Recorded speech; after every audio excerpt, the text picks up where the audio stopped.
High Coordinator Thesara looked at the holographic display with growing fear. Red dots covered the star map, each one showing a world that no longer existed. The Devourers had come from beyond the galaxy's edge and nothing could stop them. The creatures were not alive in any way the Zilani understood life. They were machines, but machines that could think and learn and grow. Each time the Zilani tried to fight them, the metal beasts adapted. Weapons that worked once never worked again. "How many ships do we have left?" Thesara asked her aide, a young Zilani named Corvin whose scales had turned pale blue with stress. 43 battle cruisers, my lady. 112 support vessels." Corvin's voice shook as he spoke. "The Devourers destroyed our shipyards at Veltar yesterday. They are learning our ship designs faster than we can build new ones." Thesara closed her large, dark eyes. The Zilani had ruled this part of space for 3,000 years. They were a peaceful people who loved art, music, and the beauty of the stars. War was something they read about in old histories, not something they lived through. The door to the command chamber opened and General Valix walked in. His normally bright green scales looked dull and his tall frame seemed bent with exhaustion. "The outer colonies are gone," he said without greeting. "The Devourers consumed everything, not just the people or the buildings. They took apart the planets themselves piece by piece to build more of their kind." Thesara felt her heart sink. The Zilani had two hearts and right now both of them felt like they were breaking. "What about the Galactic Peace Alliance? Did they respond to our calls for help?" General Valix shook his head. "The hegemony says they are considering our request. The Altarian Republic wants to send negotiators to talk with the Devourers. The Crystal Worlds say this is outside their territory. Talk with them?" Thesara could not believe what she was hearing. "These things destroy everything they touch. There is no talking with them."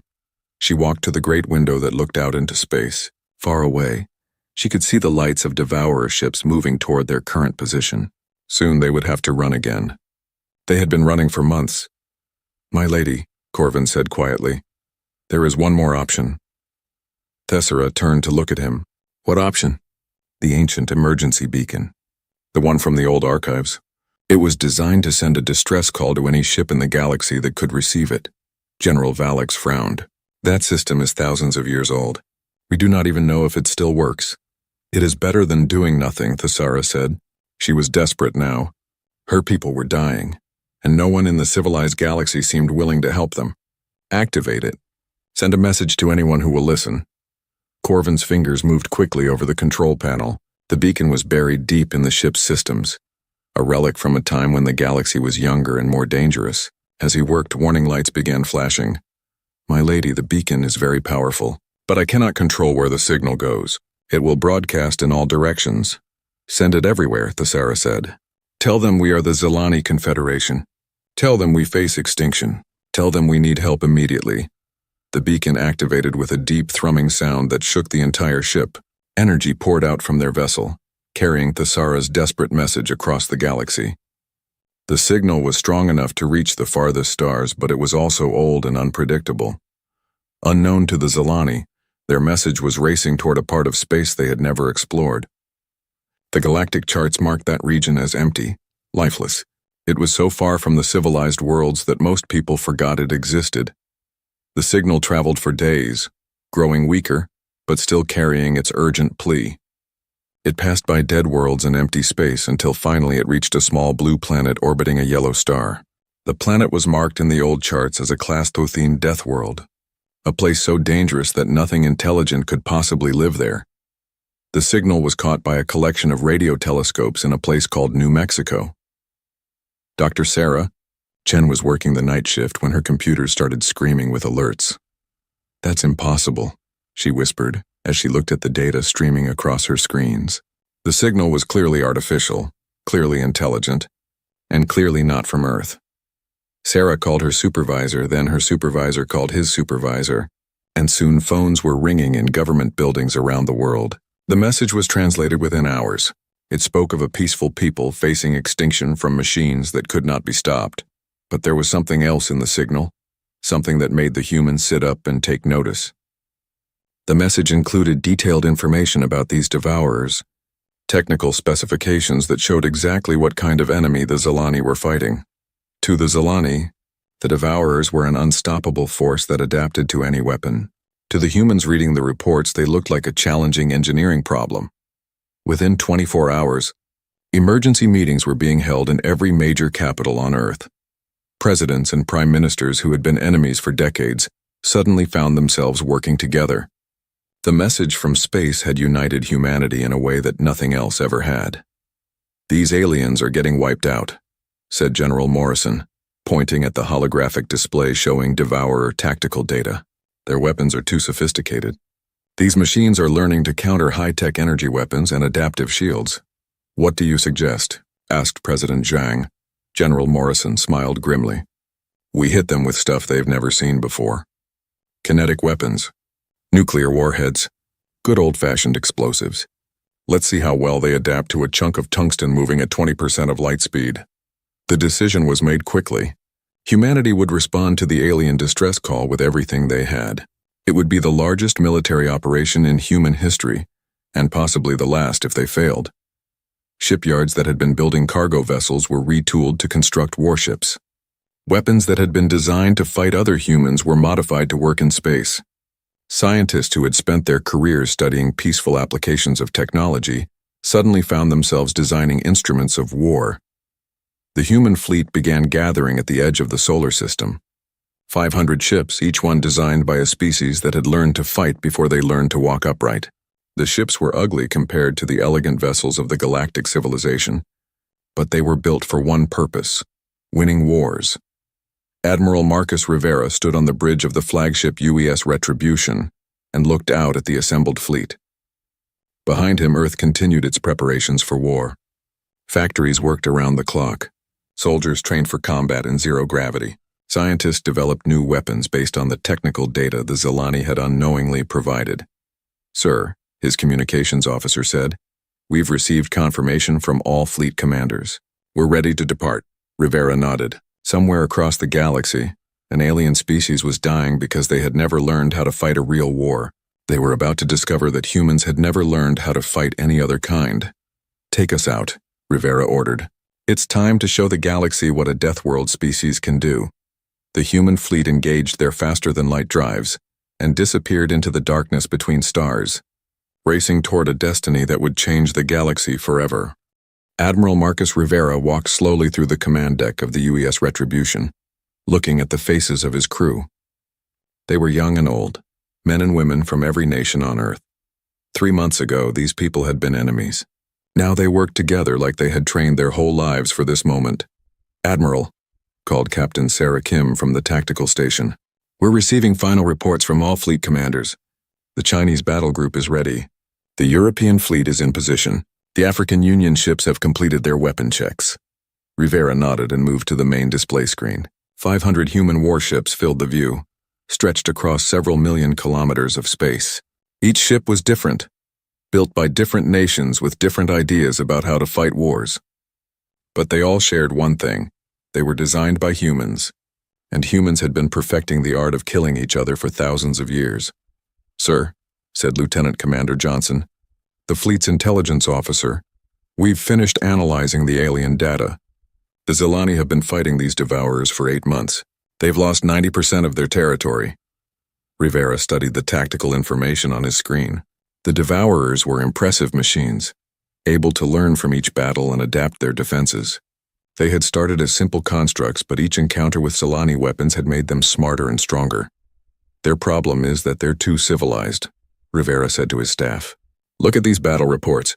The Zilani try to minimize casualties. They retreat when they start taking heavy losses.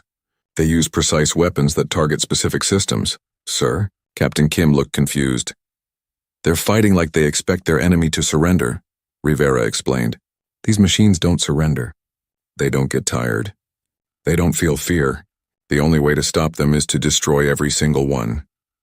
Colonel Martinez from the Marine Division stepped forward. "Admiral, I've been studying the Zilani ship designs. They're beautiful, but they're not built for war. Their ships are made for exploration and trade. Their weapons are designed to disable, not destroy." Rivera understood. Humanity had never had that luxury. Earth was a planet where everything tried to kill you, from the weather to the animals to other humans. Every human weapon was designed with one goal: making the enemy completely unable to fight back. Dr. Patel, Rivera called to the science officer. What's your assessment of Devourer technology? Dr. Patel pulled up a holographic display showing the enemy machines. They're adaptive, sir, but in a limited way. They learn to counter energy weapons by developing better shields. They learn to avoid kinetic weapons by improving their movement patterns. But their learning is based on previous encounters. And we're about to give them encounters they've never had before, Rivera said with a grim smile. The communication system crackled to life. Admiral Rivera, this is General Thompson at Fleet Command. You are authorized to engage the enemy with extreme prejudice. Rules of engagement are simple. Save the aliens, destroy everything else. Understood, Command, Rivera replied. What about communication with the Zilani? Negative. Go in dark and assess the situation first. We don't know how these aliens will react to meeting humans. For all we know, they might think we're another enemy species. Rivera could understand that concern. Humans didn't look like the peaceful aliens in science fiction movies. They were predators, with forward-facing eyes and teeth designed for tearing meat. Their ships reflected this nature, angular, armored, covered with weapon systems. All ships, this is Admiral Rivera, he announced over the fleet communication channel. In 6 hours, we will engage an enemy that has destroyed worlds and killed billions of aliens. These devourers have adapted to fight a civilized enemy. They have never fought humans. He paused, looking out at the fleet assembled around him. Ships from nations that had been at war just years before now flew in formation, united by a common purpose. Remember, we are not just fighting for Earth anymore. We are fighting for an alien species that called for help. We are fighting to show the galaxy what humanity can do when we work together. Every ship in this fleet represents the best of human technology and human spirit. Captain Kim brought up the navigation display. Sir, we have the coordinates of the Zilani distress signal. The journey will take us 3 days at maximum jump speed. Dr. Okafor, Rivera called to the xenobiology expert. What should we expect from the aliens? Dr. Okafor consulted her tablet. Based on their transmission patterns and language structure, the Zilani appear to be a peaceful species. They use polite forms of communication even in their military channels. Their ship design suggests they value beauty and efficiency over pure function. And the Devourers? Pure machine intelligence, sir. No emotions, no fear, no mercy. They exist only to consume and replicate. But, sir? Dr. Okafor looked up from her tablet.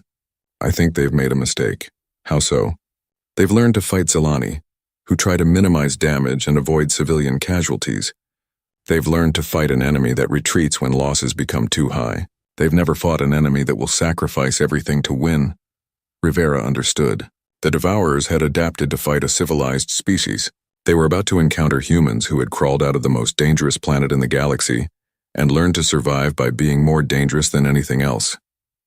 Admiral, called the navigation officer, all ships report ready for jump. Rivera took one last look at Earth through the main viewer. The blue planet looked peaceful from this distance, but he knew better. That beautiful world had shaped humanity into the perfect enemy for the Devourers. Intelligent, adaptable, and absolutely ruthless when threatened. Fleet Command, this is Admiral Rivera. Human fleet departing for alien space. We will make contact in 72 hours. Godspeed, Admiral. Bring our new alien friends home safe. Rivera smiled. The Zilani had called for help from the civilized galaxy and been ignored. They had accidentally called for help from the uncivilized part of the galaxy instead. They were about to learn the difference. All ships engage jump drives. Maximum speed to the rally point. Let's go save some aliens. The human fleet disappeared into hyperspace. 500 warships carrying the hopes of 2 species toward a confrontation that would reshape the galaxy. Behind them, Earth continued its preparations for a war that might determine the survival of all intelligent life. In the deep space monitoring stations, scientists watched the readings from the alien distress signal. It was getting weaker, which meant the Zilani were losing their fight. The humans would arrive just in time, or they would arrive to find only machines feeding on the remains of a dead civilization. Either way, the Devourers were about to meet an enemy unlike anything they had ever encountered, a species that had learned to fight wars of extinction and win them. The human fleet dropped out of hyperspace at the edge of the Thessera system like thunder, breaking across a quiet sky. Admiral Rivera stood on the bridge of the Retribution, watching as his sensors painted a picture of the battle happening near the system's inner planets. My God, whispered Captain Kim, staring at the tactical display. There are thousands of them. The Devourer fleet filled the space around the fourth planet like a swarm of angry insects. Each machine was the size of a human destroyer, black metal shapes that seemed to absorb light rather than reflect it. They moved in perfect coordination, flowing around the defending Zilani ships like water around rocks. "Sir," called Lieutenant Torres from the sensor station, "I'm reading 47 Zilani vessels. They're retreating toward the inner system, but the Devourers are cutting off their escape routes." Rivera watched the battle unfold on his screens. The Zilani ships were beautiful, their hulls made of what looked like living crystal that caught and refracted the light of the local star. They moved with grace like dancers performing in the void of space, but they were losing. "Admiral," Dr. Patel said from her science station, "the Zilani weapons are having minimal effect. They're using some kind of energy beam that's designed to disable rather than destroy. The Devourers adapt to each hit and become more resistant. And the Devourer weapons? Devastating, sir. They're using focused gravity waves that tear ships apart at the molecular level. Very efficient, very deadly." Rivera nodded grimly.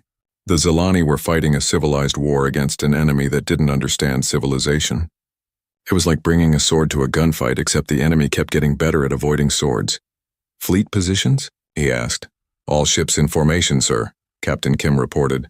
"We're currently 2 million kilometers from the battle zone. The enemy hasn't detected us yet." Rivera looked at the display showing both fleets. The Zilani ships were elegant and graceful, moving like living things through space. The Devourer ships were angular and efficient, looking like tools designed for a single purpose. And the human ships looked like exactly what they were, weapons built by a species that had learned to fight before they learned to fly. They were covered in armor plating, bristling with weapon systems designed to take punishment and keep fighting. Next to the beautiful Zilani vessels, they looked crude and brutal. "Sir," called Commander Johnson from intelligence, "we're intercepting Zilani communications. The translation software is working, but the language is very formal, very polite. Even in the middle of a battle, they're using honorific titles and respectful greetings." "What are they saying?" "The fleet commander is requesting permission to retreat to the third planet. She's apologizing for the casualties and asking for forgiveness from her crew for leading them into danger." Rivera shook his head. These aliens were too civilized for their own good. In the middle of a fight for survival, they were still being polite to each other. "Admiral," Dr. Okafor said urgently, "the Devourers are moving to surround the Zilani fleet. If they complete that maneuver, the aliens will be trapped." Rivera had seen enough. "All ships, this is Admiral Rivera. Target the Devourer fleet only. I repeat, engage only the black ships. The crystal ships are friendlies. Weapons free." The human fleet opened fire. Railguns mounted on the heavy cruisers hurled tungsten projectiles at 20% of light speed. Nuclear-tipped missiles streaked across the void, their drives burning bright against the darkness of space. Particle beam weapons designed to crack asteroids lanced out with deadly precision. The effect on the Devourer fleet was immediate and devastating. Ships that had adapted to resist Zilani energy weapons found themselves facing solid metal, traveling at relativistic speeds. Their advanced shields, designed to deflect coherent energy, were useless against simple kinetic force. The first volley from the human fleet destroyed 30 Devourer ships outright. The machines tried to adapt, changing their formation and adjusting their defensive systems. But the humans were already firing again with different weapons. "Target destroyed," Captain Kim announced as another group of Devourers vanished in nuclear fire. "Sir, they're trying to adapt to our weapons, but we're using too many different types. Every time they adjust to one system, we hit them with something else." Rivera smiled. This was exactly what humans were good at, overwhelming an enemy with variety and volume. The Zilani fought with elegant precision. The Devourers fought with adaptive efficiency. Humans fought with chaos and overwhelming force. On the Zilani flagship, High Coordinator Thessera watched in shock as the unknown fleet tore through the Devourers like paper. Her aide, Corvin, stared at the tactical display with his mouth open. "Who are they?" Corvin whispered. "Those ships. They don't match any known design in the galactic database." Thessera studied the new arrivals. Their ships were ugly by Zilani standards, all sharp angles and rough surfaces. But they were destroying the Devourers with frightening efficiency. Each human vessel seemed to carry more weapons than an entire Zilani battle group. "Admiral," her fleet commander reported, The unknown ships are using projectile weapons and nuclear devices. I've never seen anything like it. They're fighting like barbarians. Effective barbarians, Thessera corrected. Patch me through to their fleet commander. It took several minutes to establish communication. The unknown ships were using primitive radio signals instead of the elegant quantum entanglement channels that civilized species preferred. When the connection finally opened, Thessera found herself looking at the bridge of an alien ship. The creatures on the screen were bipedal, roughly the same size as Zilani, but there the similarities ended. They had forward-facing eyes like predators, and their teeth were clearly designed for eating meat. Their skin came in different colors, and they had hair growing from their heads in various patterns. The one who seemed to be in command stepped forward.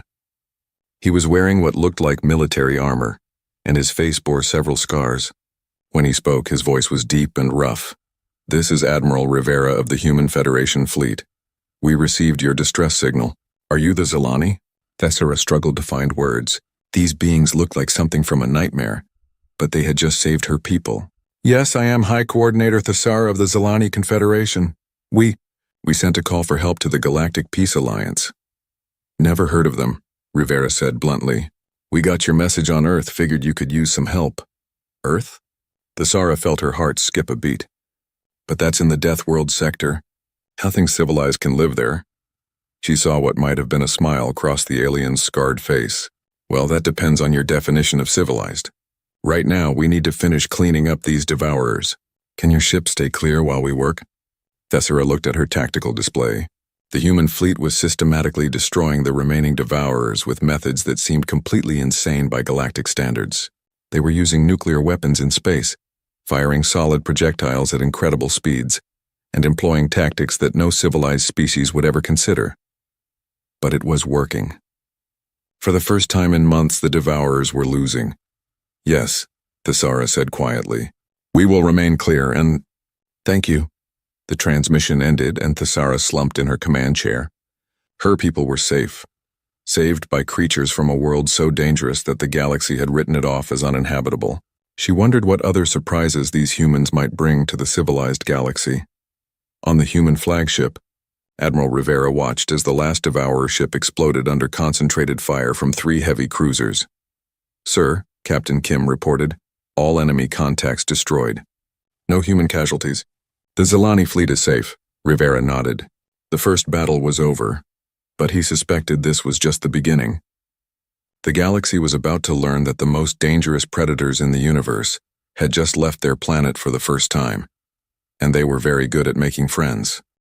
3 hours after the battle ended, Admiral Rivera stood in the conference room aboard the UES Prometheus, humanity's first diplomatic vessel. Across from him sat Dr. Elena Vasquez, Earth's leading expert on xenolinguistics, and Captain James Foster, who had volunteered to lead the first contact mission. "Admiral," Dr. Vasquez said, reviewing her tablet. "We've been monitoring Zilani communications since the battle. Their language is fascinating. They use formal honorifics even in casual conversation, and they seem to apologize for everything." "That matches what we observed during the fighting," Rivera replied. "They were asking permission to retreat and apologizing to their own crews for being in danger. These are not a warrior people." Captain Foster looked out the viewport at the Zilani fleet. The crystal ships hung in space like beautiful sculptures, their hulls catching and reflecting the light from the system's star. "Sir, how do we approach this?" "Standard first contact protocols assume we're meeting an unknown species. These aliens already know we exist. And they think we come from a planet that should be uninhabitable," Rivera added. "According to their databases, Earth is classified as a Class 2 Deathworld. That's the highest danger rating in their system." Dr. Vasquez looked up from her translation work. "Sir, I've been analyzing their reaction to our weapons. The Zilani seem genuinely shocked that we use nuclear devices and kinetic projectiles. Their own weapons are designed to disable enemy ships without killing the crews." "Even against machines?" "Apparently so. Their entire military doctrine is based on the idea that warfare should be as humane as possible. They literally cannot understand why we would build weapons designed to completely destroy an enemy." Rivera sat down heavily in his chair. These aliens were so civilized that they fought wars politely. No wonder they were losing to the devourers. "Dr. Vasquez, can you establish communication with their flagship?" "Yes, sir." I've created a basic translation protocol. It's not perfect, but it should allow for simple conversation. Do it. Captain Foster, you're with me. Let's go meet our new alien friends. The view screen activated, showing the bridge of the Zalani flagship. High Coordinator Thesara sat in an elegant chair that seemed to be grown rather than built. Her skin was covered in small iridescent scales that shifted from blue to green in the light. Her large dark eyes showed intelligence and curiosity, but also fear. "Greetings, High Coordinator," Rivera said, trying to keep his voice gentle. "I am Admiral Marcus Rivera, commander of the Human Rescue Fleet. This is Captain Foster and Dr. Vasquez." Thesara inclined her head in what was clearly a formal bow. "Honored Admiral Rivera, I am deeply grateful for your assistance. May I ask, are you truly from the world called Earth?" "We are," Rivera confirmed. "We received your distress signal 3 days ago. We came as quickly as we could, but Earth is—" Thesara paused, clearly struggling with the concept. "Our records show that Earth is a Class 2 Deathworld. The atmospheric composition alone should be lethal to intelligent life. The gravity is too strong, the radiation levels too high, the weather patterns too violent." Dr. Vasquez leaned forward. "High Coordinator, perhaps we have different ideas about what makes a world habitable. Could you tell us about your homeworld?" "Zelanos is a garden world," Thesara replied. "Stable climate, gentle weather, peaceful wildlife. The most dangerous creature on our planet is the grass tiger, and it only weighs 30 kilograms. Captain Foster tried not to smile. On Earth, a 30-kilogram predator would barely qualify as a large dog. "High Coordinator, the largest predator on Earth weighs over 500 kilograms and can run at 60 kilometers per hour." Thesara's scales turned pale. That is impossible. No intelligent species could evolve alongside such monsters. "Actually," Dr. Vasquez said, "we think growing up with those monsters is what made us intelligent. We had to learn to cooperate and use tools just to survive." Rivera decided to change the subject before they scared the aliens too badly. "High Coordinator, we need to discuss the Devourer threat. Our intelligence suggests this was just one fleet. There may be more." "You are correct, Admiral," Thesara said, her scales returning to their normal blue-green color. "Our scouts report at least 12 more Devourer fleets moving through this sector. They have consumed 17 of our worlds and show no signs of slowing down. Have you contacted other species for help?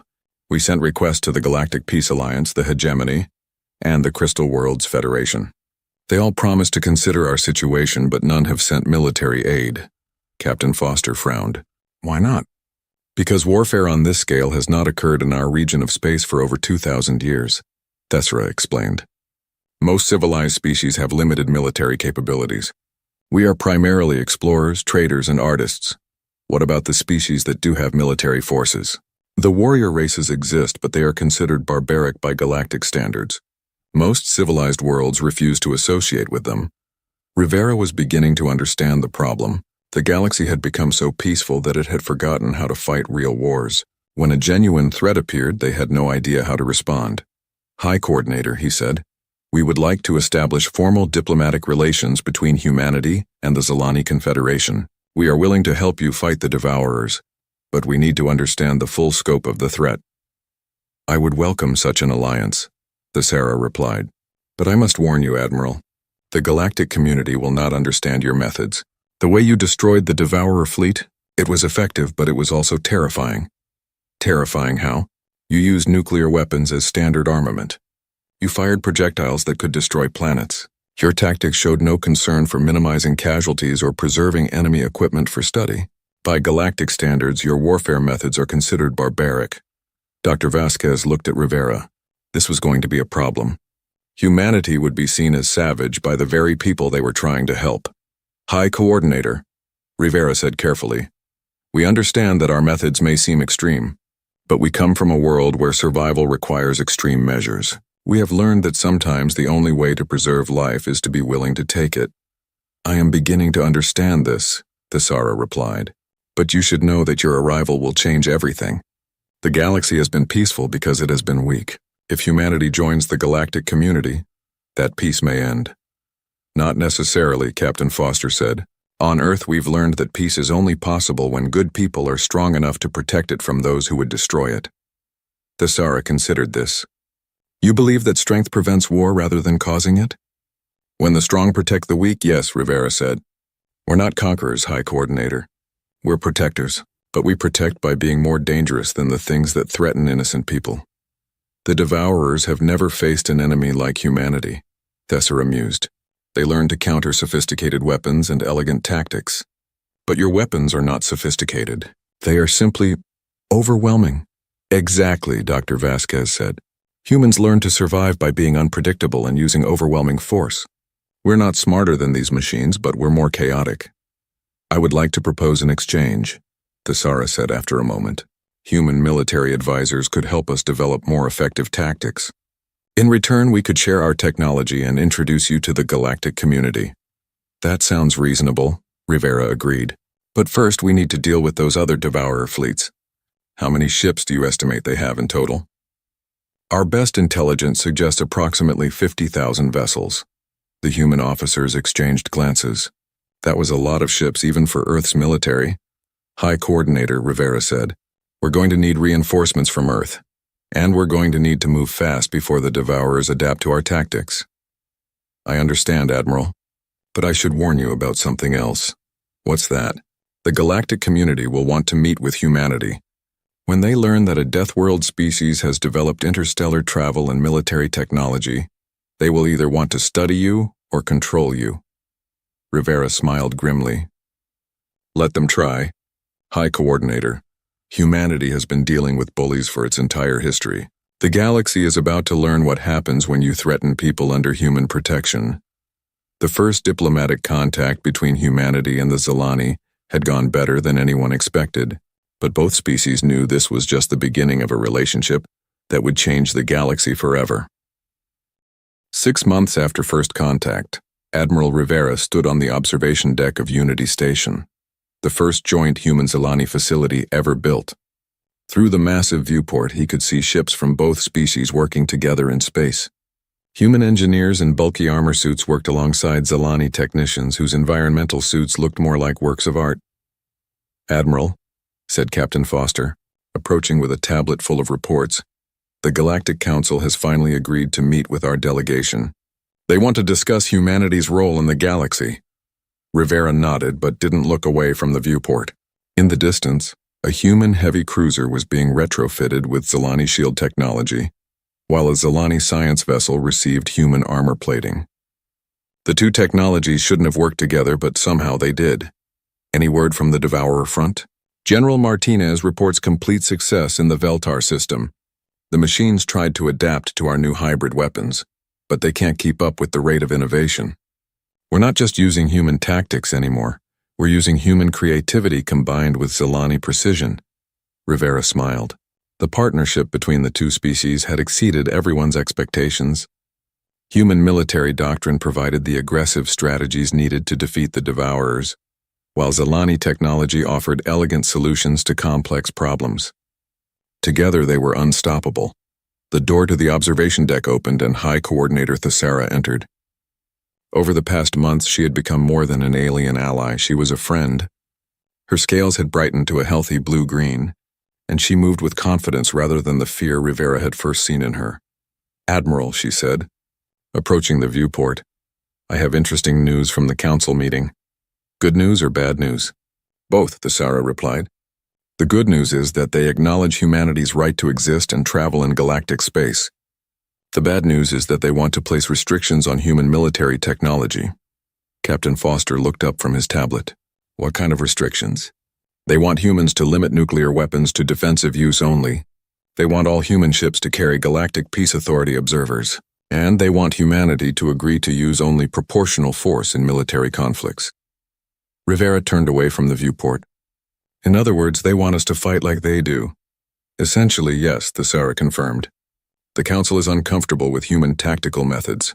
They believe that unrestricted human warfare could destabilize the entire galaxy.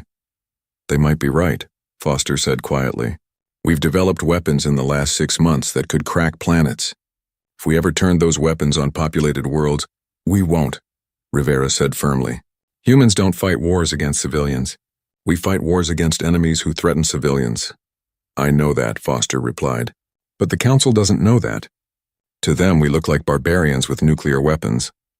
Thesara moved to stand beside Rivera at the viewport. There is something else, Admiral. The Council has received reports from other sectors of the galaxy. It seems that humanity is not the only Deathworld species to achieve interstellar travel. Rivera felt a chill run down his spine. What do you mean? 3 other species from Class X or higher Deathworlds have made contact with the galactic community in the past year. The Council believes this is not a coincidence. You think something is driving Deathworld species to develop space travel? I think, Thesara said carefully, that the galaxy is changing. The age of peaceful exploration may be ending. Species that learn to survive on the most dangerous worlds are now reaching for the stars. Rivera considered this. If humanity wasn't alone among the Deathworld species, that changed everything. Are these other species hostile? Unknown. The Council has classified all information about them. But Admiral, I think we need to prepare for the possibility that humanity may not be the most dangerous species in the galaxy. Captain Foster joined them at the viewport. Sir, there's something else. Our deep space sensors have detected unusual activity beyond the galactic rim. Long-range probes suggest massive energy signatures moving in our direction. Devourers? No, sir. These signatures are different, bigger, and they're not machine-based. Rivera felt pieces of a larger puzzle clicking into place. First, the Devourers had appeared from beyond the galaxy. Now, other unknown entities were approaching from the same direction, and Deathworld species were suddenly developing space travel across the galaxy. Thesara, he said quietly, I think your people's distress call may have done more than just bring humanity into space. I think it may have announced to something out there that the galaxy has intelligent life worth taking. Thesara's scales shifted to a worried pale blue. You believe the Devourers were scouts? I believe the Devourers were the first wave, Rivera replied. Something bigger is coming and somehow the galaxy knows it. That's why Deathworld species are suddenly reaching for space. Evolution is preparing the galaxy for war. The communication system crackled to life. Admiral Rivera to the command center. Priority Alpha message from Earth Command. Rivera sighed. This can't be good news. He turned to Foster and Thesara. Come on, let's see what Earth wants. The command center was a fusion of human and Zilani design. Angular human computer systems were integrated with flowing Zilani interfaces, creating a workspace that was both functional and beautiful. Dr. Vasquez was waiting for them with a grim expression. Admiral, she said without preamble, Earth has been monitoring transmissions from the Galactic Council. They know about the restrictions the Council wants to place on humanity. And the President has sent a message. Humanity will not accept limitations on our defensive capabilities, especially if there are larger threats approaching the galaxy. Rivera had expected this response. Earth had spent its entire history fighting for survival. They weren't about to give up their weapons just to make aliens feel comfortable. Dr. Vasquez, he said, prepare a message for the Galactic Council. Tell them that humanity is willing to work within galactic law, but we will not disarm in the face of unknown threats. Sir, Captain Foster said, that's essentially a declaration of independence from galactic authority. Yes, it is, Rivera replied. Thesara, will the Zilani support us? Thesara considered for a moment. Admiral, 6 months ago my people were facing extinction. Today we are stronger than we have ever been. The Zilani Confederation will stand with humanity. Even if it means conflict with the Council. The Council abandoned us when we needed help, Thesara said firmly. Humanity came to our aid when no one else would. Our loyalty is clear. Dr. Vasquez was typing rapidly on her console. Admiral, I'm also receiving reports from our exploration fleets. We've made contact with 17 other species in the past month. Most of them are peaceful traders and researchers, but 3 have specifically requested military alliances with humanity. They want our protection? They want to learn how to fight, Dr. Vasquez clarified. Word is spreading about how humans defeated the Devourers. Species that have been defenseless for millennia are suddenly interested in military technology. Rivera looked around the command center, taking in the mixture of human and alien technology, the crew members from different worlds working together, the star charts showing new alliances forming across the galaxy. Thesara, he said, I think we're looking at the birth of a new galactic order. The age of peaceful exploration is ending. The age of defended civilization is beginning. And humanity will lead this new age? Humanity will protect this new age, Rivera corrected. We're not conquerors. We're guardians. But we're guardians who understand that sometimes, the only way to protect peace is to be ready for war. The communication system activated again. Admiral, we're receiving a priority transmission from the Deep Space Monitoring Station. The unknown contacts beyond the galactic rim have changed course. They're heading directly for inhabited space. Rivera looked at Thesera, then at his human crew. How long until they arrive? Estimated time of arrival, 18 months. Then we have 18 months to prepare the galaxy for whatever's coming, Rivera said. Thesera, it looks like the real war is just beginning. Outside the viewport, human and Zelani ships continued their joint patrols, protecting a galaxy that was finally learning the difference between peace through weakness and peace through strength. The age of the Deathworlders had begun, and the galaxy would never be the same. In the depths of space, something vast and hungry moved toward the lights of civilization, unaware that the soft, defenseless species it had expected to find had just gained some very dangerous protectors. The galaxy was about to discover what happened when you threatened people under human protection, and the universe was about to learn why Earth was classified as a death world. Fleet Admiral Taemin stood in the command center of Frontier Defense Command and watched the Council ship approach. It was small for a diplomatic vessel, clearly chosen to appear non-threatening. That made him smile. The mighty Council, coming hat in hand to beg for help from the species they had thrown away. He was Daehyun's successor, both in position and in spirit. Daehyun had died 10 years ago, but not before seeing humanity transform from exiles into a power that rivaled the Council itself. Taemin had been there at the exile. He remembered the shame, the anger, the helplessness. Now the tables had turned and the feeling was sweet. Should we let them land? His second-in-command asked. Not yet, Taemin said. Let them wait a bit. Let them see what we have built. The Council ship orbited New Terra for 2 hours before receiving landing permission. Those 2 hours gave the Council delegation a good look at humanity's capital world. It was not the primitive colony world they might have expected. New Terra gleamed with massive cities, orbital stations, defensive platforms that bristled with weapons. The space around the planet was busy with traffic, human ships of all sizes moving with purpose. When the Council ship finally landed, Thexelar stepped out to find an honor guard waiting.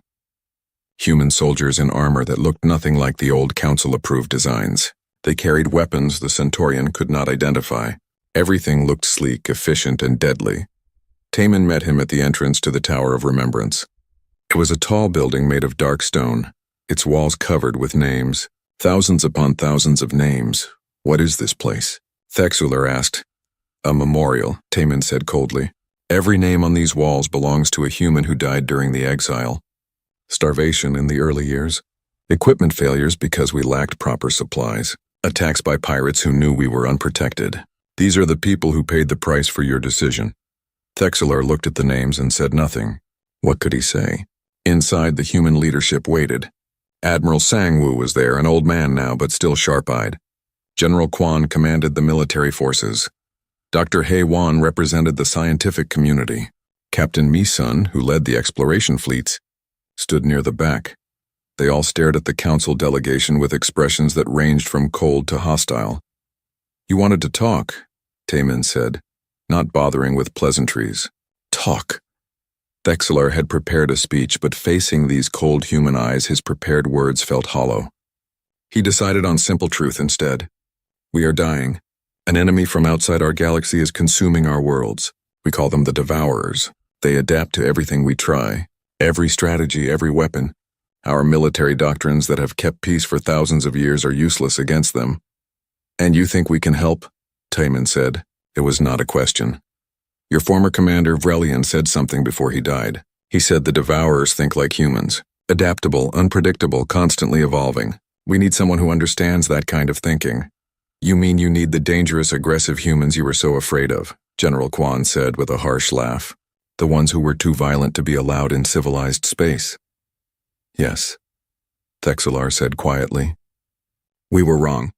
About everything. And now we need your help. Taemin walked to a window that looked out over the city. Why should we help you? You threw us out. You treated us like animals that needed to be caged. You took everything we had built in Council space and erased it. You wanted us to disappear into the darkness and be forgotten. Because if we fall, the Devourers will eventually reach you too, Thexelar said. This is not just our war. It is a threat to all life in the galaxy. He has a point, Captain Misun said, speaking up from the back. Everyone turned to look at her. She pulled up a hologram showing the galaxy. Our scouts have been tracking the Devourer expansion. At their current rate, they will consume all of Council space within 5 years. After that, they will spread in all directions, including toward us. The room fell silent as everyone studied the projection. The red wave of Devourer expansion grew and grew, and eventually it would wash over human space too. We could evacuate, Sang-Woo suggested. Take our people and move further out, stay ahead of them. For how long? Haewon asked. They consume and grow stronger. Eventually there would be nowhere left to run. If we do not stop them now in Council space where they are still relatively small, we will face them later when they are much larger. Taemin turned back to Thexelar. If we help you, it will not be out of loyalty to the Council. It will be because stopping the Devourers benefits humanity. Is that clear? Perfectly clear, Thexelar said. And we have conditions, Taemin continued. Full restoration to the Council with a permanent seat. Not as junior members begging for approval, as equals. Agreed, Thexelar said quickly. An official apology for the exile. Public recorded part of the permanent record. Thexelar hesitated, then nodded. Agreed. Reparations for the damages we suffered. Lost colonies, lost lives, 50 years of being cut off from galactic trade and technology. The Council treasury is strained by the war, but we will pay what we can, Thexelar said. Full technological autonomy, Taemin said, his voice hard. No more restrictions on what we can research or build. No more Council oversight telling us our innovations are too dangerous. We develop what we want, when we want, how we want. That is difficult, Thexelar said slowly. Other species may object. Then they can fight the Devourers alone, General Quan cut in. You came here because you need our unpredictability, our willingness to take risks. You cannot have that and still try to control us. You make a choice. Trust us to help you or do not. But if you want our help, you accept us as we are. Thexelar looked around the room. These humans were not the desperate refugees of 50 years ago. They were confident, strong, unified. They had thrived in exile. They did not need the Council. The Council needed them. I accept, he said finally, all of your terms, but I must warn you. Convincing the other Council members will take time. Not everyone will agree easily. Then you have 3 days to convince them, Taemin said. Show them this. He activated a holographic display. It showed human military capabilities, ships that moved faster than Council vessels, weapons the Council had never seen, tactical simulations showing neural pilots performing maneuvers impossible for other species, analysis of the Devourers with 17 different attack strategies already outlined, each more creative and ruthless than anything the Council had tried. Thexelar watched in growing amazement. The humans had not just survived, they had surpassed the Council in nearly every way. This is what 50 years without your restrictions produced, Haewon said. Imagine what we could have contributed if you had not thrown us out. The words stung because they were true. The Council had feared human potential, so they had tried to eliminate it. Instead, they had freed it to grow without limits. 3 days, Thexelar repeated. I will make them understand somehow. Taemin nodded. Use our communication systems. Contact your Council. Show them the data. Make them see that pride will kill them, but cooperation might save them. As the Council delegation returned to their ship, Taemin gathered his leadership team. Do you think they will agree? Misun asked. They will, Taemin said with certainty, because the alternative is extinction. Even the Council's pride has limits, and if we succeed, Sang-Woo asked, if we save them from the Devourers, what then? Taemin smiled, a cold smile that Daehyun would have recognized. Then the galaxy learns a lesson. You do not survive by avoiding the dangerous species. You survive by learning to work with them. The Council will never forget that they needed us, and we will never forget that they threw us away. The response from the Council came in 2 days, not 3. They agreed to all terms. Humanity would return to the galactic community, but this time they would return as equals. The war was about to begin. The warning came from the edge of Council space, from a research station that studied deep space signals. Scientists there picked up something strange, something that should not exist. Radio waves from outside the galaxy, from the void of intergalactic space. The patterns were wrong, artificial, and they were getting closer. High Counselor Thexelar read the reports with growing concern. His species, the Centaurians, had been part of the Council for over 10,000 years. In all that time, they had never encountered anything from beyond their galaxy. The universe was vast enough that they had assumed they never would. He was wrong. The first attack came without warning. A colony world on the galactic rim simply stopped transmitting. Council ships arrived to find nothing. No people, no buildings, no life. The entire planet had been stripped clean, right down to the bedrock. Even the atmosphere was gone. What could do this? Thexelar asked his military advisors. Nobody had an answer. The second attack came 3 days later. Then a third. Then a fourth. A pattern emerged. Something was eating its way through the outer systems, consuming everything in its path. Ships sent to investigate found the enemy. Massive swarms of machines, each the size of a small building, moving together like a school of fish. They disassembled everything they touched, breaking matter down to its base elements and absorbing it. The Council scientists called them the Devourers. Nobody knew where they came from or why they had come.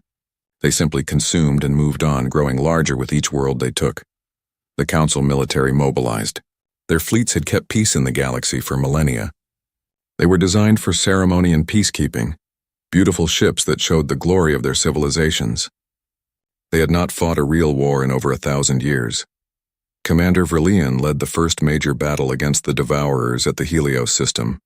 He commanded 200 ships, the largest fleet the Council had gathered in centuries. They faced a Devourer swarm that numbered in the millions. The battle was a massacre. Verlian watched in horror as the Devourers adapted to every weapon the Council used. Plasma cannons were effective for the first few shots. Then the machines changed their hull composition to absorb the energy. Kinetic missiles worked briefly until the Devourers learned to intercept them. Energy shields that had protected Council ships for thousands of years were breached in minutes. Worse, the Devourers learned from every encounter. They adapted not just to weapons but to tactics. When Verlian tried a flanking maneuver, the machines predicted it and countered. When he ordered a fighting retreat, they pursued with perfect coordination. His fleet was destroyed in 6 hours. Verlian's last transmission was brief and terrible. They adapt like nothing we have ever seen. Like... He paused, and when he spoke again, his voice was filled with awful realization. Like humans. They think like humans. We need someone who thinks like them. Then his ship was torn apart and the transmission ended. The news reached the Council chamber like a death sentence. In 3 months, the Devourers had consumed 12 worlds and destroyed 5 battle fleets. 3 entire species had been wiped out, their homeworlds reduced to barren rocks. Thexelar convened an emergency session. Representatives from all remaining member species gathered, and for the first time in anyone's memory, there was genuine fear in the chamber. "We cannot stop them," one representative said flatly. "Every strategy we try, they counter. Every weapon we use, they adapt to. They are learning faster than we can respond. We need new strategies," another said. "Tactics they have not seen before." "Where do we find such tactics?" someone asked. "We have used the same military doctrines for millennia. They are proven, reliable, and worthless," Thexelar interrupted bitterly. "The Devourers have shown us that our proven methods are worthless against an enemy that adapts." The chamber fell silent. Everyone was thinking the same thing, but nobody wanted to say it. Finally, a representative from the crystalline species spoke. "There is one species in the galaxy known for adaptation. One species that thinks unpredictably, that innovates constantly, that treats every battle as a chance to try something new." "Do not say it," another representative hissed. "Humanity." The crystal being continued. "We exiled them because they were too aggressive, too unpredictable, too quick to evolve. Now we face an enemy that shares those same traits, perhaps." "No." The shout came from multiple representatives at once. The idea was too shameful, too humiliating. They had thrown humanity out. They had told them to never return. How could they ask for help now? But the Devourers did not care about Council pride. 2 more worlds fell. Then 5, then 10. The swarms were accelerating, growing larger with each system they consumed. Scientists calculated that at their current rate, the Devourers would reach the Council homeworlds within 2 years. Thexelar spent sleepless nights reviewing the options. They were all terrible. Keep fighting and face extinction, abandon council space and flee deeper into the galaxy, leaving countless worlds to die, or swallow their pride and beg for help from the species they had cast out like trash. Another fleet was destroyed. This one had 50,000 crew members. 50,000 lives ended in screaming chaos as the Devourers tore their ships apart. Thexular made his decision. "Prepare a diplomatic vessel," he ordered. "We are going to the quarantine barrier." "High Counselor," an aide said carefully. "Are you certain? The political cost of this will mean nothing if we are all dead," Thexular snapped. "The Devourers will not stop because we are too proud to ask for help. Prepare the vessel. I will go myself." The journey to the barrier took 3 days. Thexular used that time to compose the message. How did you ask for help from someone you had wronged? How did you admit you had been wrong when you had spent 50 years pretending you were right? In the end, he decided on honesty. Pride had gotten them into this mess. Maybe humility could get them out. When they reached the barrier, Thexular recorded his message. "This is High Counselor Thexular of the Galactic Council.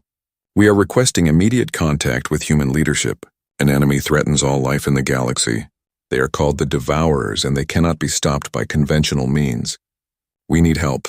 We need the kind of tactical innovation that humanity is known for. He paused, the words like poison in his mouth. "We were wrong to exile you.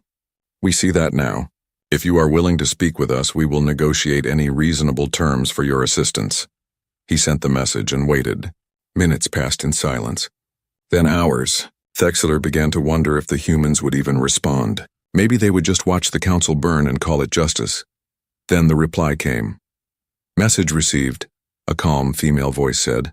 "Fleet Admiral Taemin will meet with your delegation, but not in council space. You will come to us to New Terra. We will send coordinates. Come alone and unarmed. We will grant you safe passage." The transmission ended. Thexular felt a strange mixture of relief and shame. The humans would talk, but they were making the council come to them, making them cross into human space as supplicants. It was no more than they deserved. "Set course for the coordinates," he ordered. "Let us see what humanity has become in our absence." 50 years had passed since the council threw humanity out.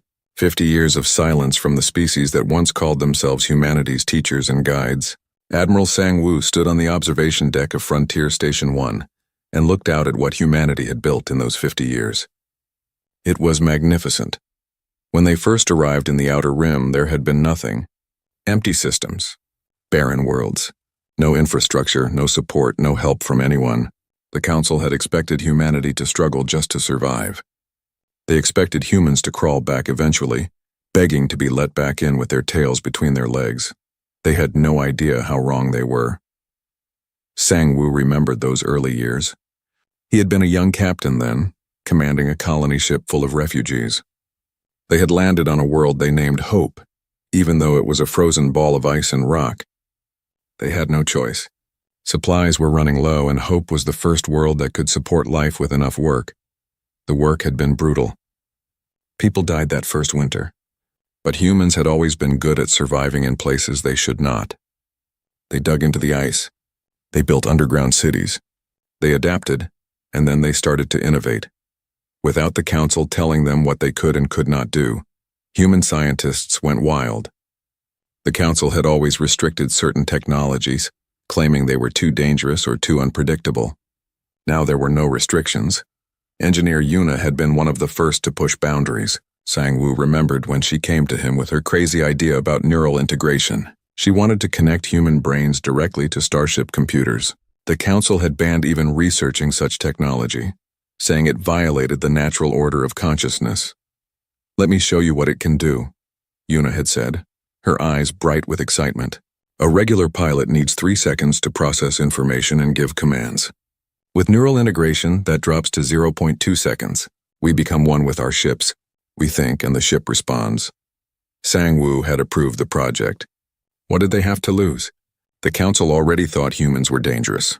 Within 5 years, the first neural pilots were flying combat simulations that would have been impossible for any other species. Then there were the drives. The Council used hyperdrive technology that had been the same for thousands of years. It was reliable but slow. Human engineers, led by a team that included Yuna's colleague Hai Wan, developed something new. They called it quantum slipstream drive. It bent space differently. found shortcuts through dimensions the Council had never explored. The first test had been terrifying. The ship vanished for 3 seconds and everyone thought it had been destroyed. Then it appeared again, exactly where the calculations said it would, having traveled a distance that should have taken weeks in just those 3 seconds. HFY had laughed until she cried. We did it. We beat them at their own game. But the real breakthrough came when scouts discovered the void gates. They were ancient structures floating in dead systems, older than any of the Council species. The Council had found similar gates in their space but could never activate them. They were mysteries, relics of a civilization long gone. Human scientists approached the problem differently. They did not try to understand the builders' intentions. They just experimented, tried everything, took risks. After 2 years of work, HFY and her team activated the first gate. It opened a tunnel through space to another gate system thousands of light years away. Instant travel across vast distances. The outer rim suddenly felt much smaller. Sangwoo watched as humanity spread like wildfire across the region. They found 40 more gates, each one connected to others. Soon humans had a network that let them travel across the entire outer rim in days instead of years. The colonies multiplied. Where there had been 40 struggling settlements, now there were 80 thriving worlds. The population that had been 200 million refugees was now 5 billion citizens of the united human frontier. Sangwoo commanded the defense forces that protected these worlds. Without the Council's restrictions on weapon development, humans had created ships and weapons that would have made the Council members faint with horror. Plasma cannons that could crack a moon, singularity missiles that collapsed space itself, drone swarms controlled by neural networks. But it was not just military technology. Medicine had advanced too. Genetic engineering let humans adapt to different gravity, different atmospheres. Some colonists on high-gravity worlds had been modified to be stronger. Others on low-gravity stations had been made lighter. The Council would have called it unnatural. Humans called it practical. Dr. HFY, who had helped crack the void gates, took on another project in her later years. She built the Archives of Exile, a massive database that recorded everything, every discovery, every innovation, every lesson learned. Sangwoo visited her there one day. She was older now, her hair gray, but her mind was still sharp. Why archive all this? He asked her, looking at the walls of data storage. So we never forget, HFY said simply. The Council threw us away because they feared us.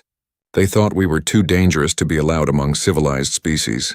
I want every human now and forever to remember that, and I want them to remember what we became because of it.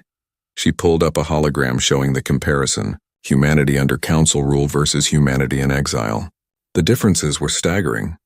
Technology, population, territory, innovation, every metric showed explosive growth after exile. We were holding ourselves back, HFY continued, trying to fit into their rules, their systems, their way of thinking. The exile freed us. It hurt, yes. People died in those early years. But it made us stronger. Do you think we will ever see them again? Sangwoo asked. HFY smiled, a hard smile that did not reach her eyes. Oh, we will see them again. And when we do, they will see what they created. They wanted to contain a threat. Instead, they forged a power. Sangwoo thought about her words often in the years that followed. Humanity kept growing, kept innovating, kept pushing forward. They explored regions of space the Council had marked as too dangerous. They made first contact with species the Council had never met. Some became trading partners. Others became allies. The united human frontier was not just surviving. It was thriving. Young people grew up who had never known the Council, who had never felt the shame of exile. To them, the Outer Rim was not a prison. It was home. It was proof that humanity needed no one but themselves. But Sangwoo, like all the older generation, had not forgotten. He kept a recording of the day the Council cast them out. Sometimes he watched it, just to remind himself of the contempt in those alien faces, the fear, the certainty that humanity would fail. You were wrong, he would say to the recording, about all of it. And deep in his heart he knew that one day the Council would learn that lesson too. The galaxy was large, but it was not infinite. Paths would cross again eventually. When that day came, humanity would be ready. Not as the desperate refugees they had been. Not as the junior species begging for acceptance. They would return as equals, or better. The great hall of the Galactic Council stretched wider than any building on Earth.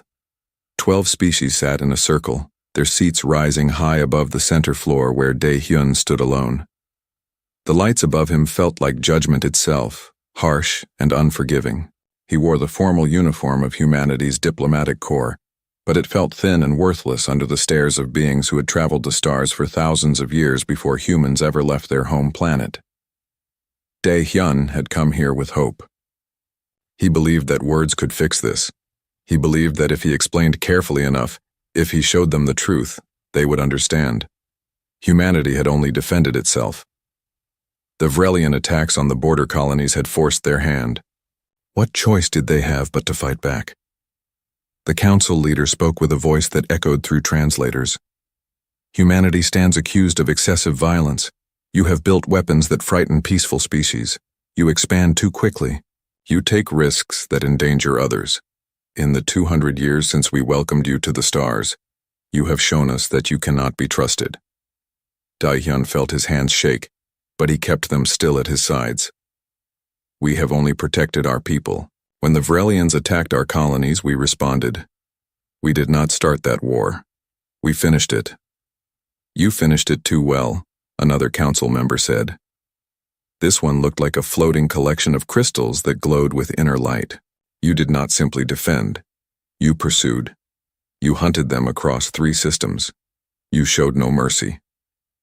They showed our colonists no mercy first, Dae-hyun said, his voice rising despite his efforts to stay calm. 5,000 civilians died in their raids. Children. Families. We did what any species would do. No, the council leader said firmly. You did what humans do. You escalated. You turned defense into conquest. This is why we cannot allow you to remain among us. The words hit Dae-hyun like a physical blow. He had expected punishment, restrictions maybe, but not this. You cannot be serious. We are part of this council. We have earned our place here. Your place was given too soon, the crystal being said. We see that now. Humanity is not ready. Perhaps in another 1,000 years when you have learned control, when you have learned peace. But not now. Dae-hyun looked up at each of the 12 species in turn. He saw fear in some of their faces, disgust in others, and worst of all, pity in a few. They had already decided. This was not a trial. It was a sentencing. What are you saying? He asked, though he already knew. The council leader stood. Humanity is hereby exiled from the Galactic Council. All human colonies must withdraw to the outer rim within 1 standard year. You will be given a designated zone beyond charted space. All diplomatic relations are severed. All technology sharing agreements are void. No human ship will be permitted to cross the quarantine barrier once it is established. The room seemed to spin around Dae-hyun. Exile. They were being cast out like criminals, like animals too dangerous to be allowed near civilized society. You are making a mistake, he said quietly. We could be your greatest allies.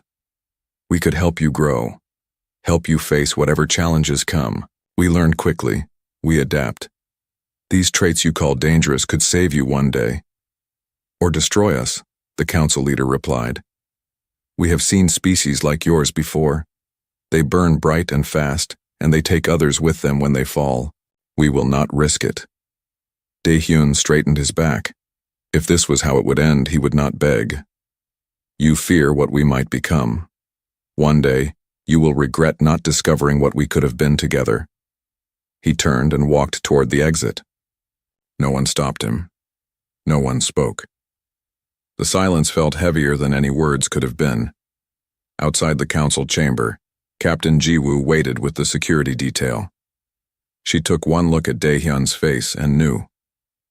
They actually did it, she said, not quite believing. Gather our people, Dae-hyun told her. We have 1 year to evacuate every human colony and move them to the outer rim. The council is giving us a prison and calling it mercy. Ji-woo's jaw tightened. She had fought in the Vrelian War, had seen friends die protecting settlements that the council now claimed humanity had defended too aggressively. How many colonies? 40. 200 million people. Dae-hyun looked out the window at the stars beyond. Somewhere out there, humanity would have to start over. We need to organize the largest migration in human history. The people will not accept this quietly, Jiwoo said. There will be anger, maybe violence. Then we channel that anger into something useful, Dae-hyun replied. We survived on Earth when we were alone. We survived leaving Earth when we barely understood the technology. We will survive this too. The next months passed in a blur of desperate activity. Every human colony received the order to pack up and leave. Entire worlds that humans had terraformed and built from nothing had to be abandoned. The Council gave them the Outer Rim, a section of space that no other species wanted because it was too far, too empty, too dangerous. Jiwoo commanded the fleet that would escort the evacuation. Her flagship, the Indomitable, led hundreds of transport ships carrying millions of people and everything they could take with them. She watched from the bridge as they passed through the quarantine barrier. It was not a physical wall, but a line drawn on star maps, monitored by Council satellites. Once they crossed it, a message came through from the Council station. All star maps beyond this point are being deleted from our databases. Communication channels are now closed. Do not attempt to contact Council space. Do not attempt to return. Then silence. Complete and total silence. Jiwoo looked at her crew. Young faces, scared faces, angry faces. All right, she said firmly. No more Council. No more rules about what we can and cannot do. No more species looking down on us because we are young. We are alone now. Let us show them what humanity can do when nobody is watching. Behind them, the barrier sealed. Ahead of them, the Outer Rim waited. It was supposed to be their prison. Instead, it would become their kingdom. The exile had begun. But so had something else, something the Council would not see until it was far too late. They had taken humanity's leash off and cast them into the wild. Now humanity would evolve without limits. Officer Sora arrived exactly 1 hour later. Her ship was different from the warships. It was smaller, sleeker, painted in white and blue instead of military gray. It carried no visible weapons. This was a diplomatic vessel, built for talking instead of fighting. But everyone on the Coalition bridge knew the truth now. If this small peaceful ship was attacked, the 4 human warships waiting nearby would respond. And that response would be final. Admiral Kivos and Commander Hyun waited in the docking bay as Sora's shuttle touched down. When the door opened, a young human woman stepped out. She wore a formal uniform, dark blue with gold trim. Her black hair was pulled back in a simple style. Her face was calm and professional. Admiral Kivos, she said, bowing slightly in the human custom. I am Officer Sora, representing Earth's diplomatic corps. Thank you for agreeing to meet with me. We had little choice, Kivos replied. His voice was tired. True, Sora admitted, but you could have chosen to keep fighting. You chose to stop. That shows wisdom. They walked through the corridors to a conference room. Other Coalition commanders were already there, waiting. The Korthan commander sat at the far end of the table. He would not look at Sora when she entered. His pride was wounded too deeply. Everyone sat down. An awkward silence filled the room. No one seemed to know how to start this conversation. Sora broke the silence. I understand you have questions. Many questions. I am here to answer what I can and to discuss what happens next. What happens next? Admiral Kivos repeated. You have destroyed a quarter of our fleet. You have shown us that we are no match for human military power. What more is there to discuss? The future, Sora said simply. The galaxy does not stop because of one battle. The Ravagers are still attacking frontier colonies. Other threats exist in deep space, pirates, criminals, rogue factions. These problems do not go away just because Earth has revealed its capabilities. So you want us to keep fighting? The Korthan commander asked. To pretend this never happened? No. We want you to understand the truth and then decide what to do with that knowledge. The truth? Kivos asked. I think we have seen the truth. We are weak. You are strong. That is the truth. Sora shook her head. That is part of the truth, but not all of it. Admiral, why do you think Earth built such powerful weapons? Commander Hyun told us. You fought yourselves for 400 years, yes. But why did we fight for so long? Why did we not destroy ourselves completely? No one answered. We fought because we had no choice, Sora explained. On Earth, there was nowhere to run. One planet, limited resources. Too many people with different ideas about how to live. We could not escape each other, so we had to either learn to coexist or die trying. She pulled up a holographic display. It showed images of Earth's history, cities burning, mushroom clouds rising, ruins of civilizations, but also images of rebuilding, people working together, new cities rising from the ashes. We learned something important through all that pain, Sora continued. We learned that survival requires two things. First, the strength to protect yourself. Second, the wisdom to know when not to use that strength. You call what happened today wisdom? The Korthan commander asked angrily. You slaughtered our people. You fired first, Sora replied calmly. You were warned. You were given a chance to stand down. You chose to attack. Captain Nari responded with the minimum force necessary to stop you. Minimum force? Nearly 100 ships destroyed. Yes, minimum force. If Captain Nari had wanted to destroy your entire fleet, it would have taken him less than a minute. Every ship here would be gone. Instead, he disabled your combat capability and then stopped. He showed restraint. The room fell silent again. The coalition commanders looked at each other. They were beginning to understand the full scope of what had happened. So what do you want from us? Admiral Kivos asked. We want to offer you a choice, Sora said. Earth is willing to share our defensive technology with the coalition. Not our weapons, but our defensive systems.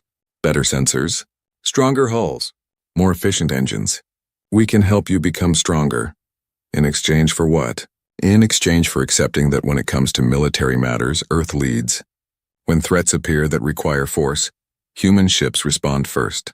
Coalition vessels provide support, but we make the strategic decisions. You want us to become subordinate to you, the Korthan commander said bitterly. We want to keep you alive, Sora corrected. Admiral, what do you know about the Ravagers? Kivos looked confused by the question. They are pirates, raiders. They attack colonies and steal resources. They have been a problem for 50 years, but a manageable one. That is what you think, but it is wrong. Sora changed the holographic display. It now showed images of Ravager ships, massive vessels, built from scavenged parts and stolen technology. The Ravagers are not pirates. They are what is left of a civilization that destroyed itself, like humans almost did, but they failed to stop in time. New images appeared. Planets with dead atmospheres, cities reduced to rubble, populations that had numbered in the billions reduced to millions of violent survivors. They had a civil war that lasted 200 years, Sora explained. They used weapons that made their own planets uninhabitable. Now they travel through space, taking what they need from others. They are desperate, dangerous, and they are getting stronger. We know all this, Kivos said. Do you know they have been watching the coalition, studying you, learning your tactics and weaknesses? Do you know they are building a fleet right now that is 5 times larger than what you face today? The coalition commanders sat up straighter. That is not possible, Kivos said. Our intelligence reports, your intelligence is wrong.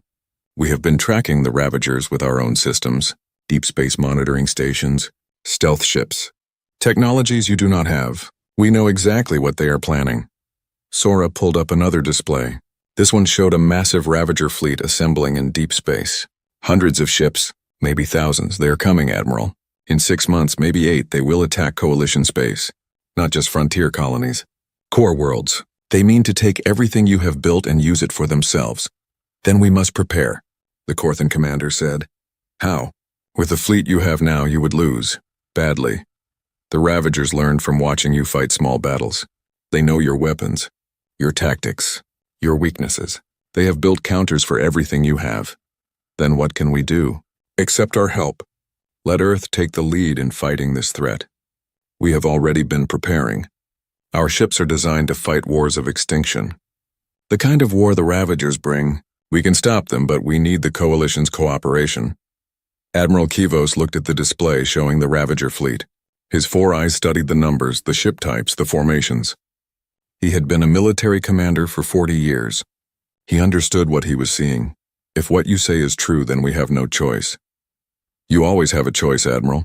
You can refuse our help. You can try to fight the Ravagers alone. But you will lose and millions will die. And if we accept, we become subordinate to Earth. In military matters, yes. But in everything else, no. The Coalition still governs its own space, makes its own laws. Earth does not want to rule you. We want to protect you. There is a difference. Kivo sat back in his chair. He looked tired and old. 3 hours ago, I commanded the largest military fleet in this region of space. I was confident, proud. Now I learn that everything I believed was wrong. We are not strong. We are weak, and our only hope for survival is to accept help from a species we barely know. Yes, Sora said gently. That is exactly right. How do we know we can trust you? How do we know this is not a trick to gain control over us? You do not know, Sora admitted. Trust must be earned over time. But consider this. If Earth wanted to conquer the Coalition, we could have done it already. We have had 50 years to prepare. We know where your important worlds are. We know your defensive capabilities. We could have attacked at any time and won easily. Then why did you not? Because we do not want an empire. We had empires on Earth. We had nations that conquered and enslaved others. We learned that empires always fall. Always. Building something through force never lasts. Building something through cooperation, through mutual benefit that can last forever. Admiral Kivos looked around the table at the other commanders. He saw the same exhausted acceptance on their faces that he felt. I cannot make this decision alone, he said. The Galactic Council must vote. All member species must agree. We understand.